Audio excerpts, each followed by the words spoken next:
Bien, ya estamos con una nueva invitada y ha estado con nosotros en otras ocasiones en el programa. Es Paola Vidal, una abogada que amablemente accede a estar con nosotros y a explicarnos tantas cosas que muchas veces vemos en la prensa y que no tenemos la explicación tan a fondo. En esta oportunidad, Paola va a conversar con nosotros respecto a este tema de las ISAPRES, que está tan en boga.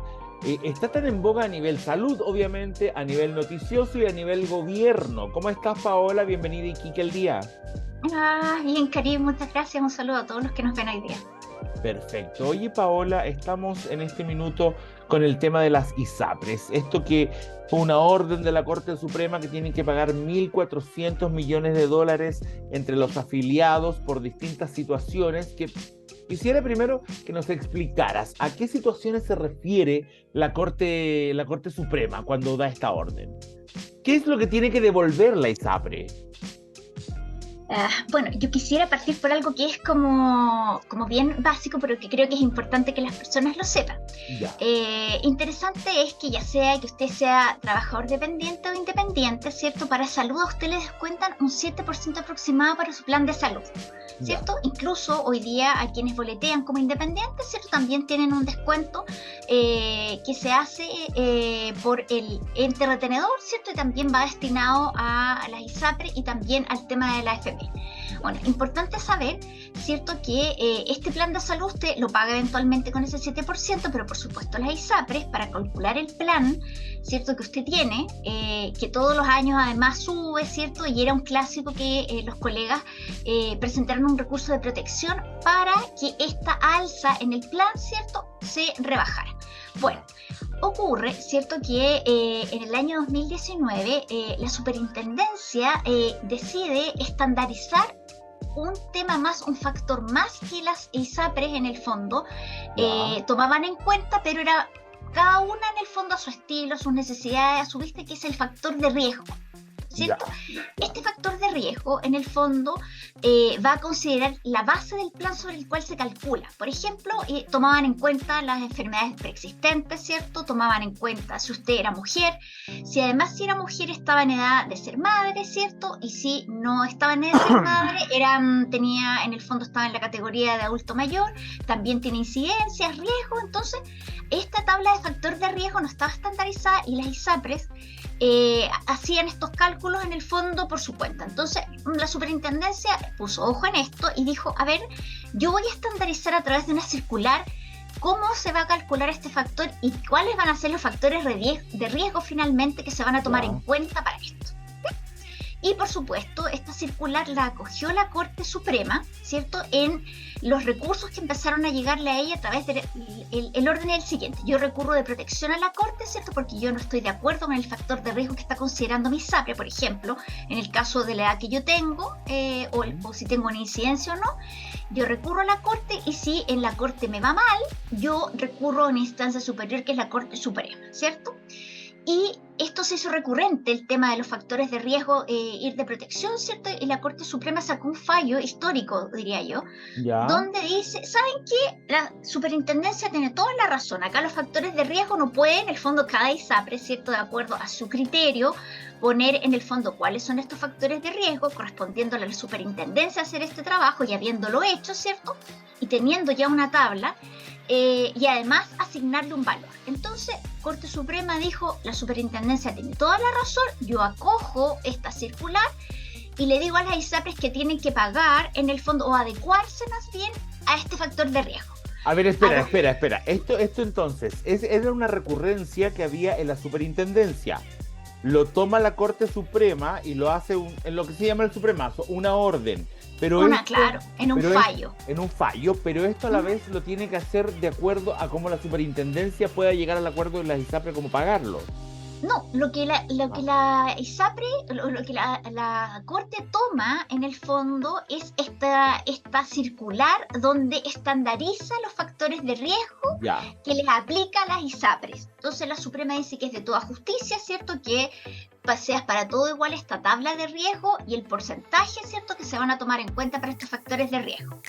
Entonces, lo que hace la Suprema finalmente es valorar, ¿cierto?, y apoyar esta pega, de alguna manera, que hace la superintendencia, que es parte de su trabajo como ente fiscalizador. Y donde está el tema es que las leyes, nosotros, ¿cierto?, siempre lo hemos conversado, rigen para el futuro, los fallos también, ¿cierto?, salvo que la propia ley o el fallo de la Corte diga que rige para el futuro, pero en este caso, el fallo de la Corte va más allá, porque dice las ISAPRES no tan solo van a tener que devolver, ¿cierto?, lo que hayan cobrado de más por este factor de riesgo en los planes o contratos de salud, sino que va a ser retroactivo a todos a quienes tengan un contrato de salud con una ISAPRE y que hayan aplicado más allá de este factor de riesgo que la superintendencia estableció, van a tener que devolver la plata. Y ahí es donde explotó el conflicto, porque la ISAPRE dice, pero ¿cómo? No tenemos caja, no tenemos la liquidez, ¿cierto?, para pagar esa millonada ahora. Y ahí empiezan a surgir en el fondo, en esta traba, este conflicto, interviene el MinSal, en el fondo los diputados, los senadores, empiezan a surgir distintas fórmulas, ¿cierto?, incluido el gobierno, ¿cierto?, de solución, porque sería muy complejo que las ISAPRES se declararan en insolvencia o de quiebra, como lo llamábamos antes. Ok, Paola, ¿qué pasa? Justamente iba para ese lado. ¿Qué pasa si se declaran en quiebra o insolvencia o no en esa figura? Pero ¿qué pasa si dicen no tenemos la plata y no la tengo? Aunque lo haya dado el fallo de la Corte Suprema, ¿qué se hace en ese caso? Claro, en ese caso, en el fondo, sí, es primero deciden tomar en el fondo la decisión de declararse en insolvencia o en quiebra. Todos los que somos usuarios, ¿cierto?, y tenemos un contrato con la ISAPRE, que se nos tiene que respetar, ¿cierto?, tendríamos que recurrir al proceso de verificación en la quiebra en la que se declare nuestra ISAPRE sea así. Verificación de créditos, hacer valer nuestro crédito, o sea, nuestro contrato, para que el día de mañana, cuando rematen los bienes que tiene la ISAPRE, se nos pueda pagar lo que se nos adeuda. Eso en términos muy generales. Ya, y por el lado de salud, por mientras tendríamos que irnos pasando a FONASA. Claro, mientras tanto tendríamos en el fondo que migrar hacia el otro sistema de salud que es FONASA, ¿cierto? Y tomar un plan ahí, o sea, en el fondo alguna de las alternativas, porque FONASA tiene distintas categorías también, y nosotros tendríamos que contratar el plan que se adecue también dentro de FONASA, que está categorizado por letras, ¿cierto?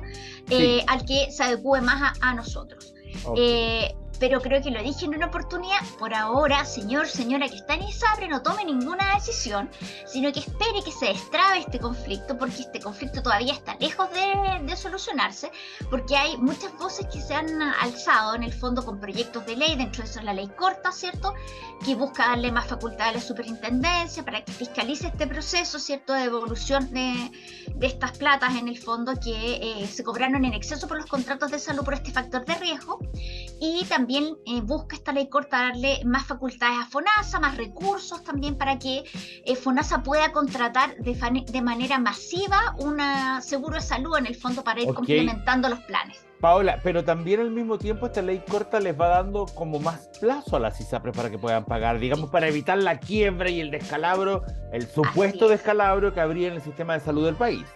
Sí, tienes toda la razón, Karim. Así es, esta ley corta en el fondo también busca de alguna manera una forma, una alternativa, una salida que pueda hacer, por ejemplo, que se pague en distintas cuotas, por ejemplo, que se pague a través de excedentes, que se pague a través de complemento a los planes de salud, podría ser una alternativa, o cargas de salud. Si uno, por ejemplo, tiene una carga, podría en el fondo decir, sabe que ya, págueme en el fondo asumiendo que esta carga que yo tengo también sea parte del plan de salud, o págueme en excedente, o págueme de alguna manera, pero págueme. Ese es como, de alguna manera, ya que se han alzado las ISAPRES diciendo que no tienen la liquidez en este momento para responder. Perfecto. Ahora, Paola, sí. ¿Qué sucede si es que, en definitiva, te proponen una forma de pago que tal vez no es la que tú esperas? Porque yo he escuchado gente que me ha dicho, oye, tú que eres periodista y la gente cree que uno se lo sabe todo, ¿cuándo comienzan a pagarme? Y eso todavía no hay fechas. Todavía no hay un plazo porque, bueno, primero pasaron varias cosas entre medio, ¿cierto? Que se configuró, digamos, una mesa de trabajo, y las ISAPRE, lejos de sumarse a esta mesa para buscar soluciones, se restaron en algún minuto. Y el gobierno ha pedido varias veces que propongan. Sí, claro, soluciones. Lo que pasa es que ellas por un rato estuvieron en incerteza jurídica, como llamamos nosotros, porque la superintendencia tenía 6 meses para proponer en el fondo cómo iban a tener que pagar y se excedieron la superintendencia esos meses. Entonces esta incerteza les provocó molestia a ellos también, ¿cierto? Entonces por eso quizás decidieron restarse, pero algo que es súper importante que nos están viendo hoy día sepan que el fallo de la Corte Suprema está firme y ejecutoriado, por lo tanto de que se va a cumplir, se tiene que cumplir, y lo ha dicho el presidente de la República, ¿cierto? La vocera, la ministra de Salud, todo el mundo está contento en que se va a cumplir. ¿Cómo y cuándo? Es lo que estamos viendo. Oye, Paola, aclararle a la gente, no hay forma que las ISAPRES apelen. No, ya no, pasaron todos los plazos que tenían ellas en el fondo para recurrir con cualquier tipo de recurso, ya sea administrativo ante la superintendencia o ante la Corte. La Corte ha dicho también que ya falla en derecho, ¿cierto? Que ya no falla pensando en la economía del país y tampoco falla pensando de alguna manera en el bolsillo del deudor, ni tampoco en la política. Falla pensando en lo que a ella le corresponde hacer, ¿cierto? Que es el derecho. Entonces el fallo se tiene que cumplir. Ahora hay que buscar los mecanismos de adecuación, porque convengamos que si las ISAPRES tomaron una decisión conjunta de declararse, ¿cierto?, en insolvencia o en quiebra, sería un conflicto grande para el sistema de salud. Ok. Paola, en todo caso, pagar 1.400 millones de dólares no es fácil, ni para un gobierno. No, de hecho... Es como plata para mandarle a un país como Ucrania, así para ayudarle en la guerra. Es mucho dinero. Eso es mucho dinero, por lo tanto, entendiendo eso también, ¿cierto? Distintas fuerzas de gobierno, tanto el Poder Ejecutivo, ¿cierto? Porque este es un fallo, por lo tanto, es imperio del Poder Judicial. Pero los otros poderes del Estado, ¿cierto? Hemos entendido la escala del conflicto, cómo podría desembocar, y por eso han ido buscando distintas alternativas para facilitar que este fallo se cumpla de la mejor forma posible. A mí me llama la atención que las ISAPRES siempre quisieron gente sana, nunca les importaron los enfermos, no querían viejos, no querían patologías, preexistencias, nada, y ahora están súper preocupados de los enfermos. Digamos, es un discurso que ellos dicen, es que nos preocupan todos los enfermos que hay en Chile que no van a poder absorber el sistema. Y no sé si les habían preocupado antes. Ahora, ¿existe alguna forma de poder investigar si realmente tienen o no la plata? ¿Existe una manera que se le diga, mire, usted tiene que pagar esto, y la ISAPRE responde que no la tengo, y que los jueces o no sé, el sistema judicial diga, a ver, sí, pues si lo tienen tales cuentas, en tales cosas? ¿Existe o no? Si cualquiera en el fondo, a ver, nosotros en mi estudio jurídico hicimos en alguna oportunidad el siguiente, nosotros siempre hacemos ejercicio, yo te he contado que así como yo recurrí a la superintendencia en algún momento, ¿cierto? En lugar de ir a la Corte Suprema por mi alza del plan, sí, eso sí, nosotros hicimos el ejercicio de recurrir por el factor de riesgo por una clienta y nos fue súper bien en la Corte. Podría ocurrir en el fondo, ¿cierto?, que algunos abogados dijeran, ¿saben qué? Nosotros vamos a partir, por ejemplo, con una medida prejudicial las medidas prejudiciales son actos previos a la demanda, pero que necesariamente han de desembocar en ella. Entonces podría partir eventualmente alguien que se sienta afectado, ¿cierto?, contratar a un abogado y decir, ¿sabe qué? El abogado podría decir, ¿sabe qué? Voy a partir con una medida en relación a su caso puntual de mi cliente, con una medida prejudicial, podría ser una medida cautelar de retener dinero, una medida de exhibición de documentos, para en el fondo saber qué tan concreto es esto que dicen las ISAPRES. Pero esto es una idea en el fondo que podría llevarse a cabo. Pero no se le puede investigar. Yo creo que siempre se puede investigar a través de, siempre respetando la ley que existe hoy día, ¿cierto?, de protección de datos. Pero a diferencia de las instituciones, ¿cierto?, públicas que tienen obligación de tener en esta plataforma, ¿cierto?, a través de la cual nosotros consultamos como ciudadanos acerca de temas que nos interesa saber, nosotros podemos requerir cierta información a las instituciones públicas y, salvo algunas excepciones, se nos tiene que dar. Pero en el sector privado no es tan así, no funciona de la misma manera, no hay un mecanismo que obligue al otro administrativamente a darnos la información, solo judicialmente. Les paso el dato. Perfecto. Ahora, Paola, ¿por qué acá se da una discusión tan potente en que entra incluso el gobierno en el medio, si cuando tú eres culpable de un delito y tienes que pagarlo con cárcel, están ahí mismo los gendarmes, te pescan y te meten en la cárcel? No es que tú le dices al gendarme, es que esperes un rato que tengo que ir a la casa, tengo que cambiarme ropa, es que no sé si quiero ir, tú no haces eso. Tienes que entrar a la cárcel nomás, porque ya te lo habían dicho. ¿Por qué en este caso es todo un drama y una historia que se arma? Yo creo que por las implicancias justamente que significaría para el sistema, ¿cierto?, de salud, que las ISAPRE se pusieran de acuerdo de alguna manera y dijeron, ¿saben qué? Nosotros nos vamos a declarar todas, vamos a en el fondo ponernos de acuerdo, vamos a hacer un concierto, ¿cierto?, de voluntad y vamos a decir todas que nos vamos a declarar en insolvencia. Y claro, para estos 3 millones de personas, ¿cierto? Sería súper complejo. Primero, haría colapsar el Poder Judicial. Imagínate, 3 millones de demandas verificando créditos en los tribunales civiles o en las superintendencias. Claro. Claro, para hacer valer en el fondo tu crédito para que te puedan pagar el día de mañana con, en el fondo, cuando saquen a remate los bienes que puedan tener, acciones o demases, en el fondo las ISAPRES para hacer cumplir el fallo, porque de eso se trata finalmente el tema. Si tú demandas es para que te paguen lo que te adeudan en este caso, ¿cierto? Pero si no lo hacen de una manera voluntaria, ¿cierto? Tendrías que forzarlos tú a través de una demanda, ¿cierto? Y esa demanda se va a concretar en la medida que la ISAPRE o la entidad o el deudor tenga bienes, porque si no tiene bienes es una linda sentencia, pero es letra muerta si tú no puedes hacerla cumplir en un patrimonio. Ok.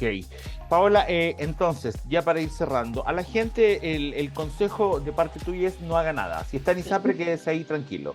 Sí, quédese tranquilo y espere en el fondo que se destrabe este conflicto, porque alguna alternativa se va a tener que ver la luz al final del túnel.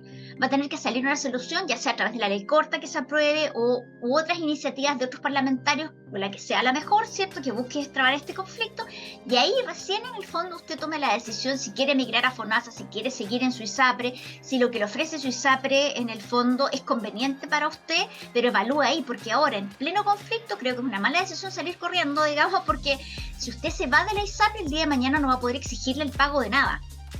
Okay. No va a poder verificar crédito porque su contrato de salud va a haber terminado con la ISAPRE. Ok, y contarle a la gente que también con Paola estamos grabando hoy lunes 22 de mayo, 3:26 de la tarde, y la encuesta CADEM, que acaba de salir hoy lunes 22 de mayo, ustedes van a ver el programa unos días más, pero todavía va a estar vigente esta encuesta, dice que el 73% de los chilenos quiere que las ISAPRES paguen. Sin embargo, hay un 23% de chilenos que dicen mejor perdónenselas para salir del problema y que podamos seguir con el sistema y no colapsemos. Fíjate como opinan algunas personas, ¿no? Sí, súper válida la opinión y yo creo que en todo caso sería importante darles una alternativa. Es mucho mejor que se demoren pero que paguen, porque además es un espaldarazo, digamos, en todo sentido de la palabra, de los otros dos poderes del Estado a la Suprema, porque los fallos se cumplen y lo ha dicho siempre. Entonces un perdonazo de otro poder del Estado sería pasar a llevar a nuestro máximo tribunal. Así es que yo creo que van a tener que buscar una alternativa de solución sí o sí, porque sería un conflicto entre poderes y sus facultades y sería complejo. Así es que voto yo sería terremoto por político. destrabar el conflicto. Sería complejo. Es mejor buscar una alternativa que vayan pagando de cualquiera de las formas u otra que salga, ¿cierto? De las que hemos hablado hoy día, pero que en el fondo ellas cumplan con el fallo, que así debe ser, y así lo ha dicho todos los poderes del Estado. Así es que esperamos que se destrabe y que para la próxima vez que conversemos ya tengamos una solución. Ok, Paola, muchas gracias por haber estado con nosotros aquí en Iquique. Que estés gracias muy bien. A ti, Karim, y a todos un saludo grande. Chao. Ok, que estés bien. Ahí estaba entonces Paola Vidal, abogada, que estuvo con nosotros explicándonos este tema de las ISAPRES. Yo voy a un corte y regreso, ustedes no se vayan. Siga aquí en Iquique al Día por Iquique Televisión.